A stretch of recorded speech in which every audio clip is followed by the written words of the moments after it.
बिस्मिल्लाहिर्रहमानिर्रहीम। Last video में हमने आइडियल्स के बारे में पढ़ा, उसमें हमने लेफ़्ट और राइट आइडियल की बात की। तो यहाँ पर एक छोटी सी एग्जांपल है जो पहले मैं डिस्कस करना चाहता हूँ नेक्स्ट टॉपिक से पहले। अगर आपके पास आपके पास ये है, कोई रिंग ले लें आप, और ये रिंग है जिसमें तमाम 2x2 मैट्रिसेस आते हैं, वो रिंग है और इसका एक सबसेट ले लें ये वाला, जिसके तमाम एलिमेंट में जो इस टाइप के मैट्रिसेस आएंगे, जिसमें पहली एंट्री जो है वो नॉन ज़ीरो एलिमेंट्स की होगी और दूसरा जो कॉलम होगा इसका इस मैट्रिक्स का, वो सारे के सारे एलिमेंट ज़ीरो होंगे। तो ये जो आपके पास मैंने इसका सबसेट लिया है, ये इसका लेफ़्ट आइडियल बनता है, राइट आइडियल नहीं बनता। आप इसको वेरीफाई भी कर सकते हैं। कोई से दो आप मैट्रिसेस इस टाइप के ले लें, उनका डिफरेंस लें तो डेफिनेटली वो इसी को बिलोंग करेगा। और अगर आप एक एलिमेंट को इधर से उठाएं, इस तरह का मैट्रिक्स उठाएं और उसको इससे मल्टीप्लाई करें, लेकिन करें रिंग के एलिमेंट को लेफ़्ट साइड पे रख के ए से मल्टीप्लाई करेंगे तो इसी टाइप का जो है वो मैट्रिक्स बनेगा। आप उसको वेरीफाई कर सकते हैं। तो ये इसका लेफ़्ट आइडियल बनता है, राइट आइडियल नहीं बनता। इसी तरह आप बहुत सारी एग्जांपल्स राइट आइडियल की भी ढूंढ सकते हैं और बहुत सारी एग्जांपल्स आप आइडियल्स की भी कर सकते हैं। हमारा जो नेक्स्ट टॉपिक है वो हम शुरू करते हैं, जो कि सिंपल रिंग है और इसके रेलेवेंट एक आधे कोई थ्योरम है छोटे छोटे आइडियल्स के बारे में। सिंपल रिंग क्या होता है जी? A ring R is said to be a simple ring if it has no proper ideal. मैंने आपको बताया था कि हर रिंग के कम से कम दो आइडियल ज़रूर होते हैं, एक ये वाला, दूसरा वो आर खुद। ये दो आइडियल ज़रूर होते हैं हर रिंग के। तो ऐसा रिंग जिसके सिर्फ ये दो ही आइडियल हों, इसके अलावा कोई भी उसका प्रॉपर आइडियल ना हो, यानी सिर्फ ये इम्प्रॉपर आइडियल ही हों, तो ऐसे रिंग को हम सिंपल रिंग कहते हैं। जैसे फॉर एग्जांपल Z5 है, ये मैंने 0 1 2 3 4 लिखा हुआ है, तो इसके सिर्फ दो ही आइडियल बनते हैं। आप इसको चेक कर सकते हैं। कोई सा भी एलिमेंट को इससे Z5 से मल्टीप्लाई करके देखें ना, तो आपके पास इसके एलिमेंट्स वो जनरेट होंगे, इसके जो है ना वो सबसेट जनरेट होगा। तो अब इसमें मल्टीप्लाई करके देख लें तो आपके पास दो ही आइडियल इसके बनेंगे, एक ज़ीरो बनेगा और दूसरा आपके पास जो आइडियल बनेगा वो Z5 बनेगा। इसलिए जो कि इसके सिर्फ दो ही जो कि इम्प्रॉपर आइडियल हैं वही बनते हैं, कोई प्रॉपर आइडियल नहीं बनता। इस वजह से ये सिंपल रिंग है। इसके अलावा अगर आप ZP यहाँ पे जो भी ले लें ना, P अगर प्राइम नंबर रखें, Z7 ले लें, Z9 ले लें, सॉरी Z11 ले लें, 13 ले लें, जितने भी आप ये नंबर ये आप सेट्स लेंगे जिसमें ये P प्राइम है, वो सारे के सारे इसके जो है वो सिंपल रिंग होंगे। आगे एक थ्योरम है जी, बड़ा important. A ring with identity is a division ring if and only if it has no proper ideal. ये भी बड़ी इंपॉर्टेंट एक रिज़ल्ट है कि अगर किसी रिंग का कोई भी प्रॉपर आइडियल नहीं होता तो वो डिवीजन रिंग भी होता है।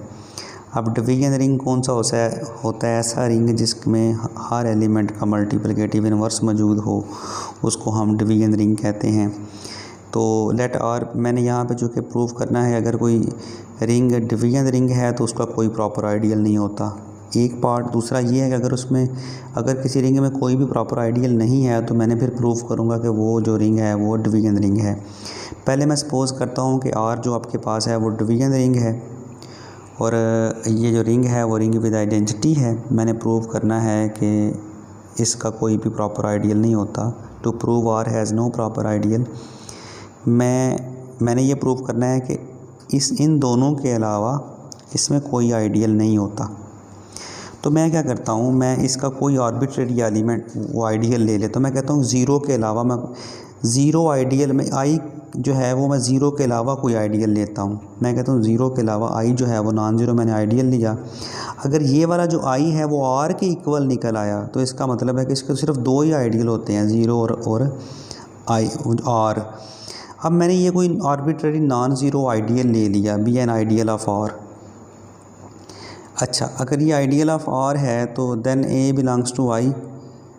इसमें नॉन ज़ीरो है, इसमें यानी ज़ीरो के अलावा बाकी एलिमेंट्स हैं उनमें से मैं अदर दैन ज़ीरो यानी नॉन ज़ीरो कोई भी मैं इस सेट का जो मैंने आई लिया हुआ है उसका एलिमेंट ए ले लेता हूँ।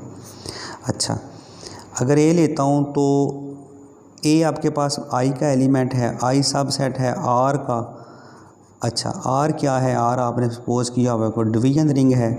जब आप इसका ये एलिमेंट ले रहे हैं ए और वो एलिमेंट लाजमी तौर पर आर का है, आर डिवीजन रिंग है, तो उसका इन्वर्स भी आर में मौजूद होगा।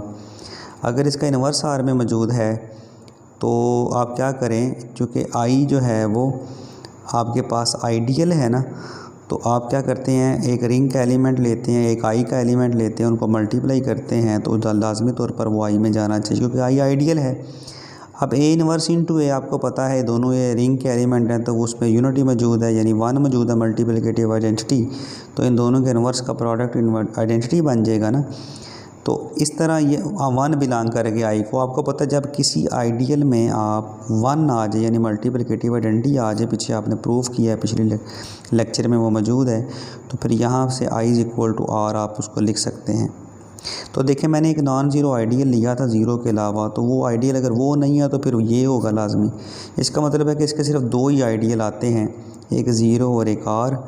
तो मैंने ये सपोज़ किया था कि ये डिवीजन रिंग है और मैंने प्रूव कर दिया कि इसके सिर्फ 2 आइडियल हैं, वो ज़ीरो और आर, यानी इसका कोई भी प्रॉपर आइडियल नहीं है।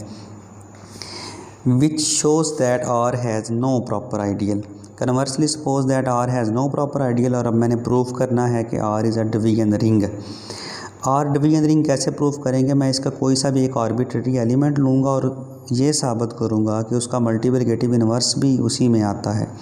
तो ये मैंने एक नॉन ज़ीरो एलिमेंट जो है वो ए ले लिया, आर का एक आर्बिट्रेरी एलिमेंट ले लिया। अगर ये एलिमेंट ए आर का है तो पीछे आपने थ्योरम पढ़ा हुआ है कि इसका कोई सा भी एलिमेंट लेके, फिक्स्ड एलिमेंट लेके उसको आर से मल्टीप्लाई कर दें, अगर आर को लेफ़्ट साइड पे रखेंगे तो वो लेफ़्ट आइडियल ऑफ आर हो जाएगा। अच्छा, अब ये लेफ़्ट आइडियल ऑफ आर है, आपको पता है कि ए जो है उसको हम लिख सकते हैं a into 1 is equal to 1 into a, तो ये बिलोंग करेगा आर ए को।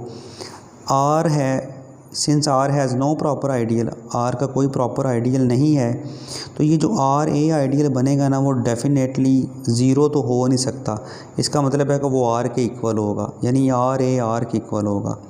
अच्छा, आर ए जब आर के इक्वल है तो इसका मतलब है कि लाजमी तौर पर इस आर में 1 मौजूद है और ये आर सारे का सारा आर ए के इक्वल है। आर ए के तमाम एलिमेंट्स आर इंटू ए की तरह के होंगे, such that R belongs to R. तो मैं ये कहता हूँ कि कोई ना कोई ऐसा एस एग्जिस्ट करेगा belongs to R such that कि इसका एस को ए से मल्टीप्लाई करने से, चूँकि ये दोनों सेट्स आपस में इक्वल हैं, इसमें 1 मौजूद है तो वो 1 इसके किसी न किसी एलिमेंट के इक्वल आएगा ना, वो मैं कहता हूँ एस ए के इक्वल आएगा वो 1। तो एस आपके पास आर का एलिमेंट है, ए भी आर का एलिमेंट है, इन दोनों का प्रोडक्ट आप देखें मल्टीप्लिकेटिव आइडेंटिटी आ रहा है। जब 2 एलिमेंट का प्रोडक्ट मल्टीप्लिकेटिव आइडेंटिटी आ जाए तो इसका मतलब है कि वो दोनों एलिमेंट एक दूसरे के मल्टीप्लिकेटिव इन्वर्स हैं। यानी आप लिख सकते हैं कि ए का जो इन्वर्स है वो एस है या एस का इन्वर्स जो ए है। इसका मतलब है कि ए का इन्वर्स आर में मौजूद है। आपने आर एक नॉन ज़ीरो एलिमेंट लिया था और आपने ये प्रूव कर दिया कि उसका इन्वर्स भी आर में मौजूद है, तो इसका मतलब है कि आर्बिट्रेरी एलिमेंट आपने ए लिया था, इसका मतलब है कि इसके हर एलिमेंट का इन्वर्स इसी में मौजूद है, तो इस वजह से ये आपके पास डिवीजन रिंग है। एक और थ्योरम है, बल्कि इसी से हमने एक रिज़ल्ट अक्स किया हुआ है, उसे कोरोलरी कहते हैं कि every field has no proper ideal. जिस तरह division ring has no proper ideal, इसी तरह every field has no proper ideal. तो आप ये भी कह सकते हैं सिंपल रिंग भी, उसमें भी कोई भी प्रॉपर आइडियल नहीं होता। हमने प्रूव करना है कि field has no proper ideal. इसके लिए हम ले लेंगे लेट एफ बी यानी फील्ड।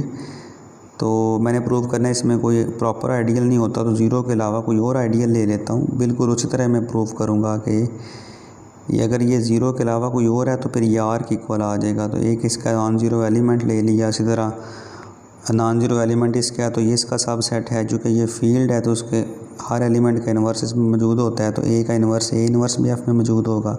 मल्टीप्लाई करने से वो 1 बन जाएगा, वो भी एफ़ में है। अब अगर ये एफ़ में है तो यहाँ पे ये यू में जाएगा, आइडियल में जाएगा ये। तो 1 अगर आइडियल में आ गया तो इसका मतलब है जब आपको पता है किसी आइडियल में मल्टीप्लिकेटिव आइडेंटिटी आ जाती है तो वो एफ़ के इक्वल हो जाता है, यानी वो इसी रिंग के इक्वल हो जाता है।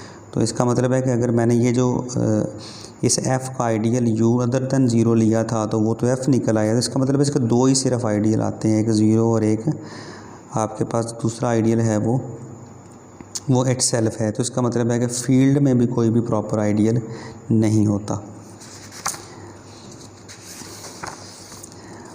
आगे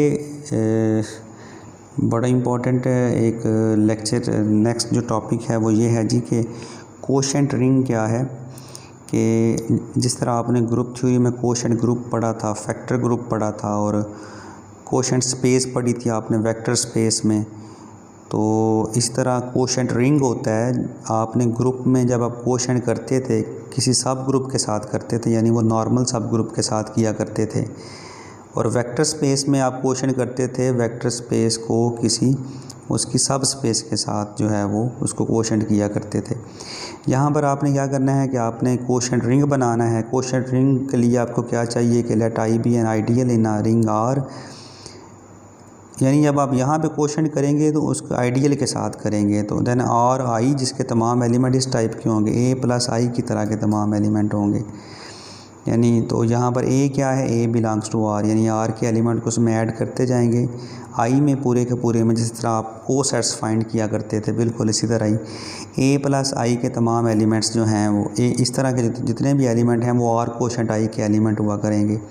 तो ये जो सेट नया बना, ये जो सेट है under the binary operation of addition and multiplication, ये भी रिंग बन जाता है।